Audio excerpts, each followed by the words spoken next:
Hello and welcome to this video from zonalaudio.com. Today we're going to be taking a look at this new template called Undercurrent that you can download now from zonalaudio.com. It's some big room, epic techno, fairly simple in terms of musical ideas, quite complex in terms of mixing and overall sound design. And today we're just going to run through all the main elements and talk about how they're processed. So starting with the kick, as is natural, we have on the actual kick some EQ and then quite interestingly an envelope follower which is mapped to this cut node here. And basically what this is telling the EQ to do is look at the incoming signal of the kick when this particular frequency 46 Hertz is getting at its highest. The EQ is then going to engage, which just gives us kind of a bit more punch and a slightly cleaner sounding kick on the whole. And then we have some fairly sturdy compression here just to kind of fatten the kick up a little bit.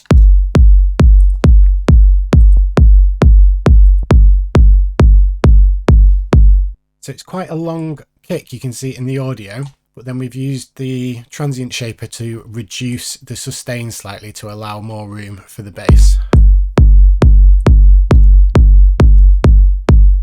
And I believe the original kick came from 909 on Heat sample pack, which has got some really strong kicks, really great starting points for good heavy kicks for pretty much any genre. And then we've done some sweetening EQ here, so 100 Hertz and 300 Hertz. And obviously put in the low cut. Sometimes the Ableton EQ doesn't sound so great with the low cut, but here it was definitely benefiting the sound. And then with the envelope follower, I should say the envelope follower mapped to the EQ.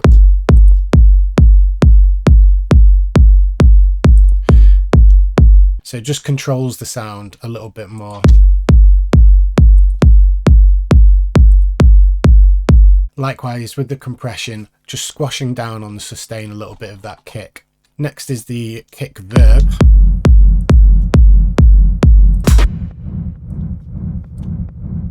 So this is the actual kick sent through some stereo reverb, recaptured and then sidechained from a individual sidechain trigger. And then this compression really kind of flattens the sound, again similar to what we were doing on the kick, but a lot more so. So really squashing the sound, taking out some of that stereo width, and then obviously taking out a lot of the highs with EQ. Interesting to notice here as well, we've just dropped this back 4 milliseconds.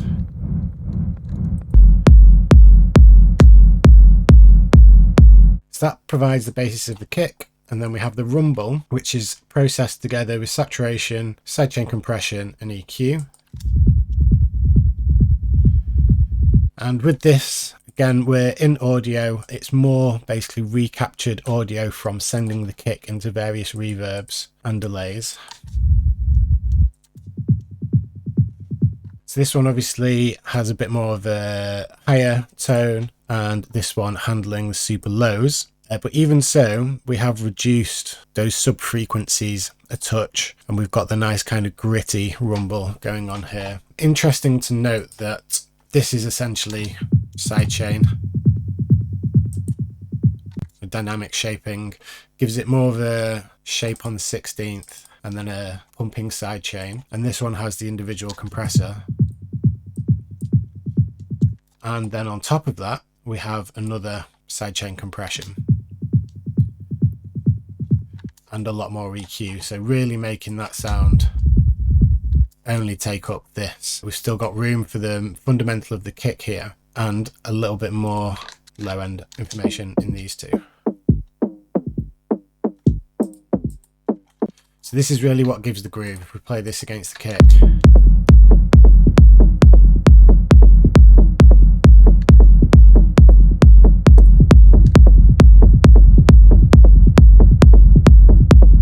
So this is just the same kick sample, EQ'd heavily, again, trying to keep out of that sub range. Toms, again from 909 on Heat, really kind of rich analog feeling toms. Heavily EQ'd, bit of extra saturation, notice just 7% dry wet.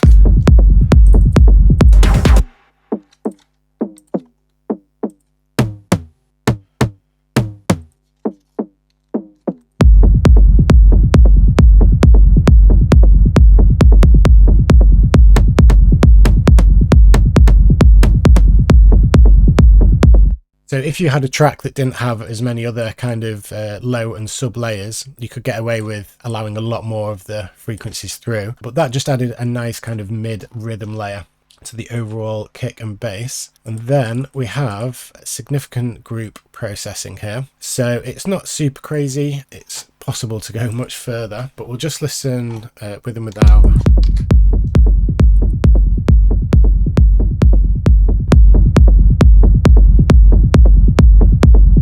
So adding about 3 dB of gain, we are stopping going any further with a limiter, but this isn't doing a great deal of work. But that just helps us keep peak volume not going too high. And yeah, auto filter automation. So if this isn't doing anything, if it's not doing the automation, the minimum value is 26 hertz and there's a resonance of 14. So that's almost like having a fresh EQ8 at the start of your chain with a little bit of a boost at 26 hertz. So even though visually this doesn't look like it's doing anything, cut like this can really color the sound significantly, especially when we're driving into group processing. So ultimately, whilst this isn't actually doing any kind of automation, I want the device to be turned off. And then we go into raw. Let me turn off all the other stuff first.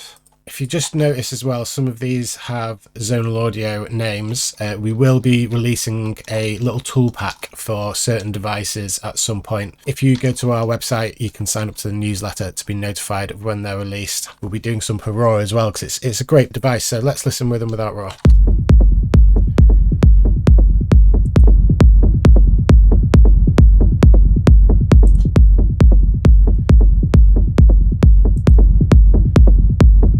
So increasing the peak volume slightly, but actually if you were keeping your eye on here, it doesn't affect the dynamic range too much, but we are giving it a lot of kind of body and grit and also a nice little brightness to the high end. It kind of brings out the transient of the kick a bit more. So fairly subtle settings. It's on the tube preamp setting, just one stage. It works really well in parallel as well, or in multiband for group processing. But yeah, that just really helps bring out the sound. And then 100 hertz cut again. And this is actually a similar area to what we've cut in the start of the kick.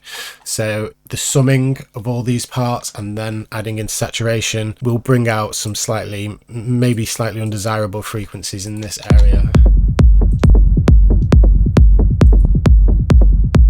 So that just kind of cleans it up and gives the sound a bit more of a tightness and some blue compression. So really subtle, very little gain reduction, but the key here is the very fast release and the high ratio. Just gives a bit more bite and energy to the sound. And then, as mentioned, just a limiter to kind of give us a true peak ceiling. The limiter can sound nice in the soft clip as well and drive it quite hard, and it does actually have a bit of a vibey sound to it. But yeah, it's barely doing anything there. It's just bringing it up the volume.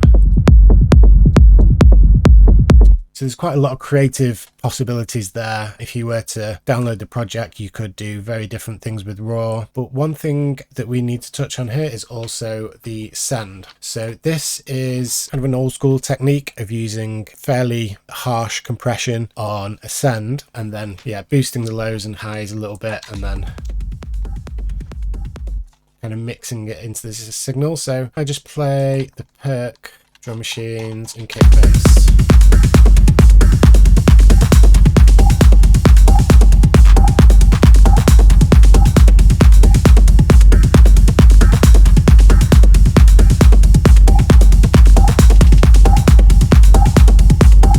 Again, very subtle, but it gives a bit more thickness and a bit more energy to the mids and low mids. So now let's look at the perc. The first one in here, this is actually quite integral, and the initial sample, I cannot remember where this came from. There's a lot of processing on this one. So without. So yeah, a big, dirty, kind of percussive, distorted hit. But it's got quite a strong tone to it as well. So it being in the perc group, I wanted to reduce that slightly. But yeah, we have two auto filters. We have a limiter before this one because this is moving around quite a lot and it has drive. So that limiter is basically set to kind of give this a ceiling so that when it reaches the certain peaks, resonant peaks, it's not going to get too loud. And then this one is kind of sweeping over that. So we have a slight bit of movement on this one with the LFO, and then we have a lot of automation.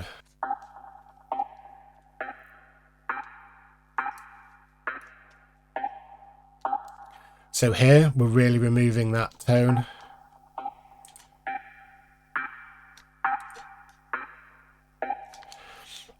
Some fairly long reverb considering its consistent sound. 1 second. And then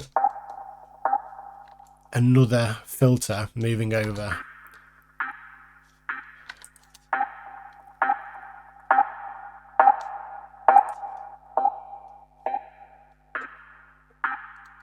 So this filter in particular really pushes it back in the mix. It's fairly present throughout, and it kind of evolves in and out of, and it's always just kind of a little bit below a lot of the other things that are going on because of this filter pushing it in. Cool. So the bongo is a really cool part. The audio just came from like a bongo loop that was chopped up into individual pads.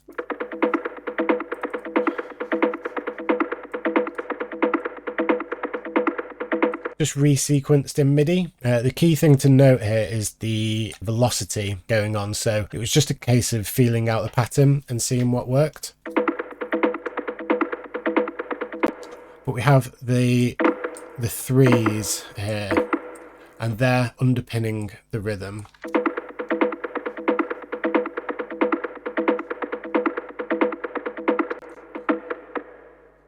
So it's this pattern repeated over and over and over.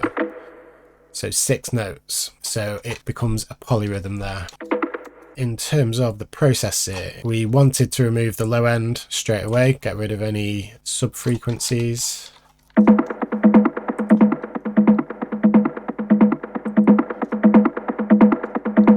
Takes away some of the highs as well. Saturator to give it a bit more drive. Amp likewise, just kind of exaggerates some of the higher frequencies. Really gets the lower mid-tones going. And then EQ just to tighten all that up.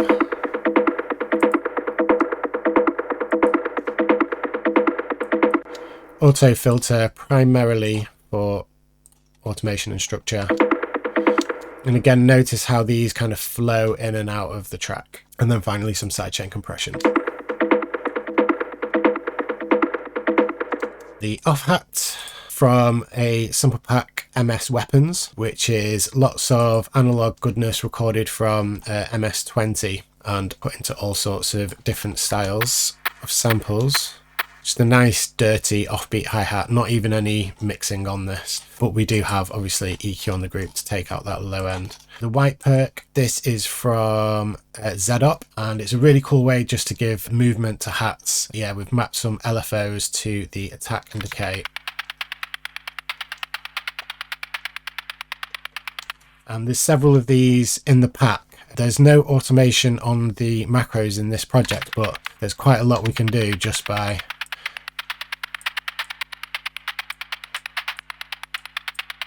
increasing these. So they can also be automated throughout a project. So if you wanted them to be static, and then you can have a section where it's going all jazzy and wild. So yeah, they just keep a nice, steady yet unpredictable rhythm behind everything else. The shaker is just a sample, 16th notes, and we have the MPC 16 Funker Swing for this, accenting the upbeat, and then all together.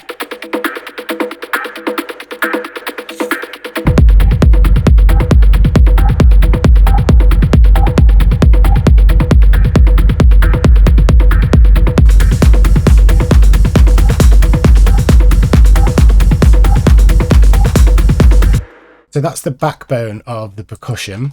And then we have a lot more drums. We've got the 707 core kit. the 808 core kit, and then the 909 on heat full kit B, again from 909 on heat. There's quite a few Ableton racks in there, so really good option for just kind of throwing in and getting something interesting going. So with the 707 kit, we're not using like the whole thing, we're just using a couple samples from each. So you can see we've got a slight random, I think it's a rim shot, no, clap down here, 707.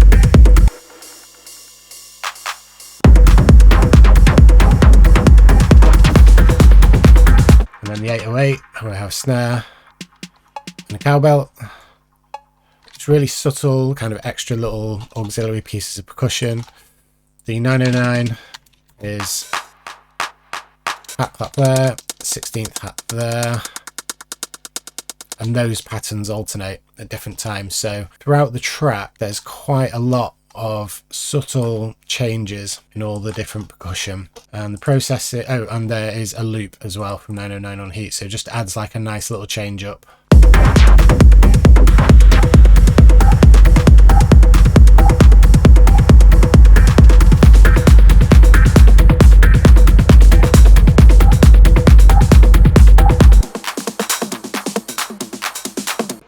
So really full thick loop, which is, yeah, it's quite low in the mix, but it just adds a nice change up, like I say. Processing wise, there's not a great deal on the individual groups, just some EQ. And then on the group, this is basically set to like help with transition of breaks. So when this comes on,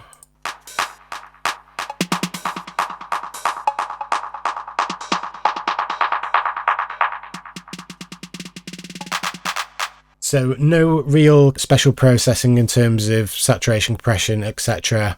There is room for that if you wanted to add that onto this, but there is already, you know, quite a lot of drums going on, so just keeping them fairly clean is working in this project. But yeah, we have just some things to help with transition, so up and down, and it gets quite interesting.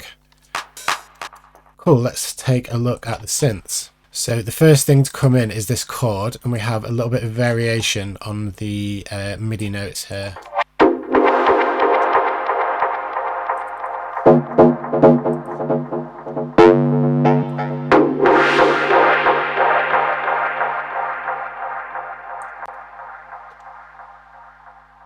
So from a forthcoming Serum preset pack that will be available on zonalaudio.com in the near future. And we have the standard saw wave, and then analog BS2 acid. Not too sure what that's modelled on or anything, but yeah, lots of unison on the second one. But one of the main kind of interesting things about this is some of the envelopes, and it's used in some of the others as well.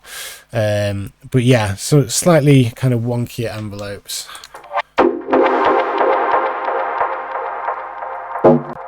So very fast moving on the fine of A. So that's this one here. So we get a slight detuning, giving it a nice thick lush sound. And then, yeah, a slightly slower LFO on the wavetable positions and the filter cutoff.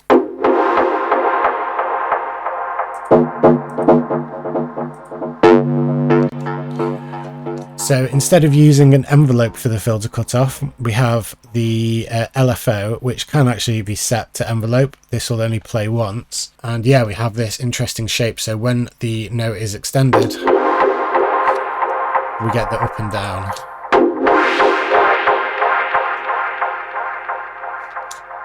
No effects within Serum. A lot of it is done in Ableton. So echo with a lot of filter modulation, reverb added. This is on macros as well to help. The filter cutoff of Serum is also on a macro, so it's much easier, and the minimum and maximum is altered as well, so it's not going into ranges that it doesn't need to, so it's really good for customization. And then we are boosting pretty much all of the mids and highs together into saturator. Could think about low passing this again.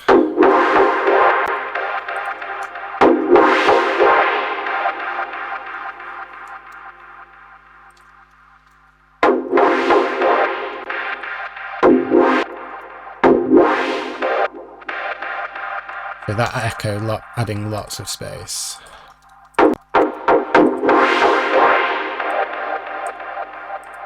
And then a limiter used similar that we looked at with the perk group. When different levels, it will be at different volumes, so that's just to help chop off anything that's going to go too loud and affect the overall pre-master file. Next we'll look at the bass melody.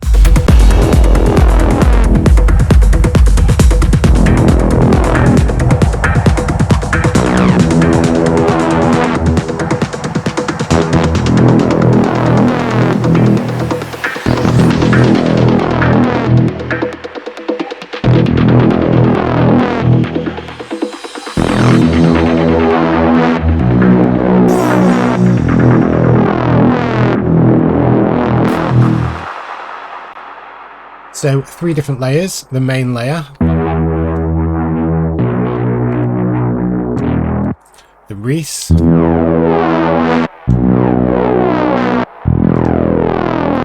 then the low bass.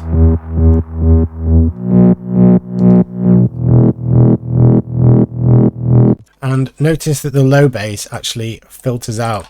So that is this node. So that filters out before the drop and as it comes in, just so it's a bit smoother. In terms of the sound design, we have Serum again.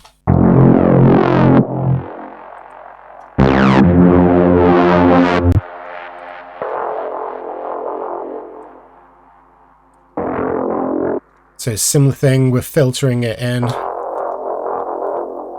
with on the group processing, as well as on the individual channels, so trying to make it come in very smoothly. And then we have, again, 2 saw waves of slightly different nature, one from the basic shapes, one just from the initialized, and one of them has heavy detune on them. And again, some of the most interesting things is the chaos and the random LFO set to various destinations, and we also have the note on random. So basically we're going to get a slightly different vibe each time. So note on random on velocity on the volume of oscillator A and the sub osc, also chaos on volume of B and filter drive, chaos 2 on resonance, and LFO 1 on filter cutoff. So we get kind of an interesting moving sound just with the press of one note. So that's how we're getting that kind of gurgling and moving texture in there. And then for the reese, the core sound design is quite similar. So this time oscillator 1 with a unison of 6, and then in the matrix you can see lots of things mapped to similar elements. If you just take a look at the filter, we get that kind of slightly unstable and eerie dark vibe to it. Just some raw and EQ on that one.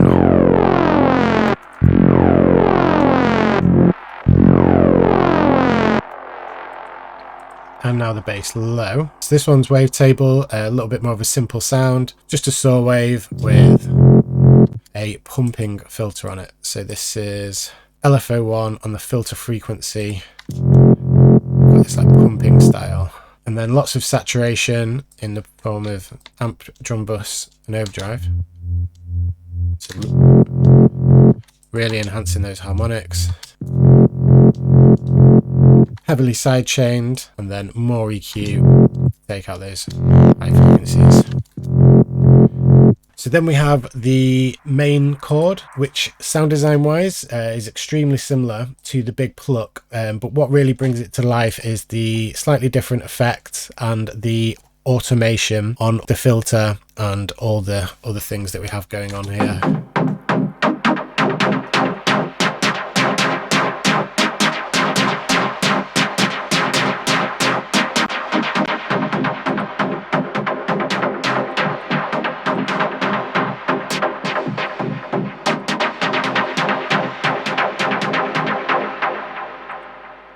So yeah, really the automation that brings that part to life. Cool, and then we have the bass hits, again using Serum, and using a little bit of FM for this one.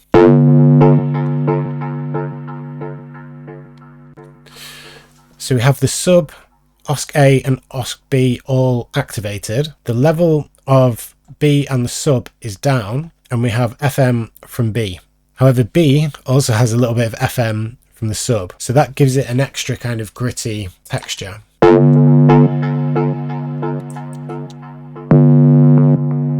So that's without any FM, and then just FM from B. And then say if we set this lower and then this significantly higher, we'll start to get quite different tones. Quite a lot of effects within Serum on this one. So we've got a little bit of the hyper, distortion on the tube, a little bit of reverb, significant amount of delay, boosting that low end there, just an extra filter. So what we typically do here, we're kind of re-emphasizing with a formant filter. This is only actually on a little bit mix, so we're not fully hearing the effect of that. If that goes up here, you can hear that significantly more. So again, lots of customizable possibilities. Some drum bus and echo, and cutting out the super lows. So a lot of the time when this hits, the kick and bass is going on as well, so we want to make sure that's reserved here. Second bass hit. So similar FM situation, we've got two sine waves, one a little bit off sine, and just using FM from B to give it that donkey texture.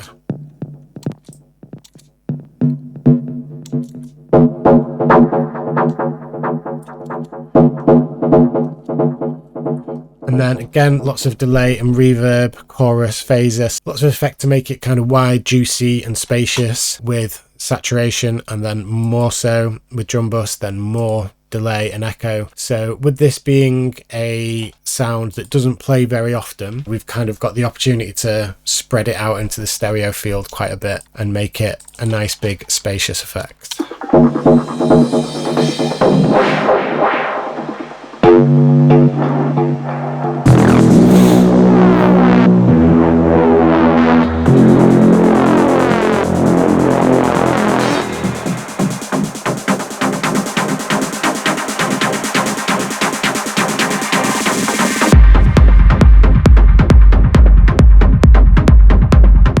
Cool, so quickly on the effects, mainly the big stab, which is then put through reverbs, resampled.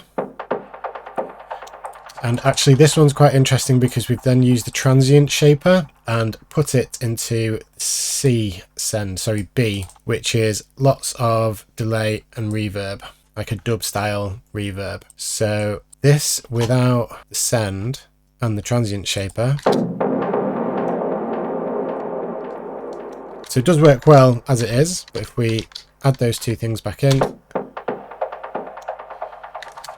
get a bit more of a kind of dubby, spacious effect. Similar things with this, just resampled synths, pitched around, and then snare fill, quite simple, just 16th notes going into 32 notes. No real processing on here. We could definitely do something more to bring that out if we wanted. And then, yeah, for the effects, there's no point going into them too much. Pretty much all just audio. A lot of it is resampled or just rises from sample packs. Typically, lots of reverb, delay, chorus, etc.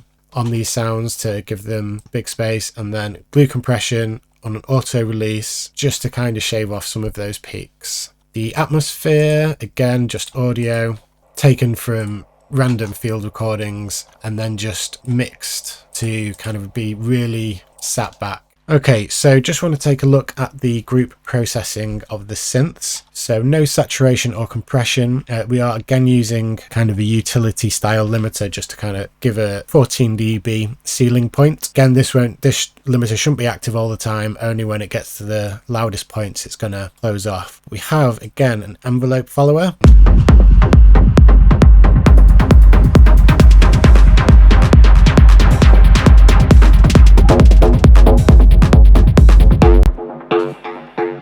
So you saw it be a bit more active there when the bass hit came in. So ultimately what it's looking at doing is reducing this low mids when it gets a little bit too much. It's essentially dynamic EQ for this particular band. And here in the drop,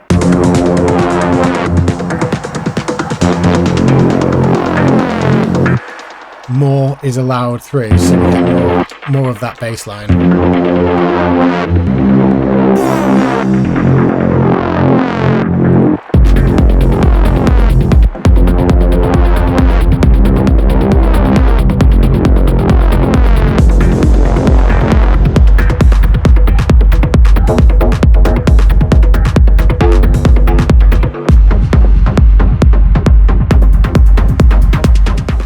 So yeah, that just helps to tame the low mids basically, and again, reduce any conflict of the kick and bass with the synths. So just wrap this up with a bit more of a top-down look at the mixing. We have several main buses or groups here, and on the ones that you would say are kind of doing a lot of the main work are the kick bass, which has a limiter on, the perc, which has a limiter on, and the synths that have a limiter on. The drum machines does not, and neither does the effects, and we've got the snare fill on its own and the Atmos, no limiter. So basically what this does from a mixing perspective and trying to get things kind of loud, clear and punchy is it gives each of our buses a ceiling that sums to around -6 dB, giving any mastering engineer lots of flexibility when it comes to more creative or even just good mastering. So there's just a little double limiter thing on here to bring up to volume, but without that,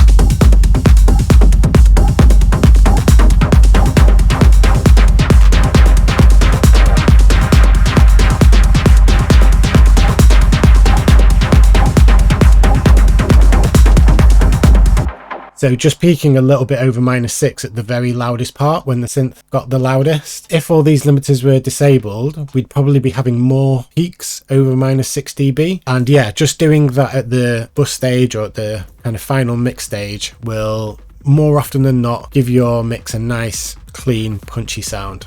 With that, I hope this video was helpful, informative or entertaining in some way. If so, please do give us a like and subscribe, and we'll see you in the next one. Cheers, bye now.